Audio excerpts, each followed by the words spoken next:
guys, it's Gracie with WTI. If you love water sports and love the feeling of floating above the water, then you have to check out this Shadow SE Hydrofoil by CrazyFoils. My husband and I have been wake surfing for years, and we just recently learned how to hydrofoil last year. And let me just tell you, it's a complete game changer and nothing like any other water sport that we've done. So if you've never ridden a hydrofoil, it's definitely a learning curve, but this foil right here makes it so much easier to learn because the larger front wing really helps to make the board more stable, and it just slowly lifts you up out of the water, resulting in a super smooth ride.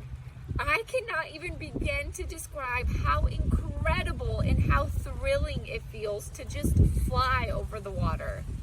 And what's neat about this kit is that it comes with 2 different sizes for both the front and the rear foil, so you can easily change out the size of the foil and customize it to your liking based on your skill level. So the smaller the fin, the faster you go. And we like that the wings are made out of a carbon composite material.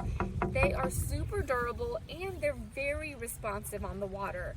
So the wings connect to a 26-inch aluminum mast, and this kit comes with all the hardware that you need to attach the mast base to any track system or foil board. This hydrofoil kit is perfect whether you're a beginner or more experienced. We've only used it behind our boat, but you can also try this while wing foiling or kite surfing. I'm telling you, you will not be disappointed. We have had so much exhilarating fun with this hydrofoil, and we couldn't love it more. And that's our point of view.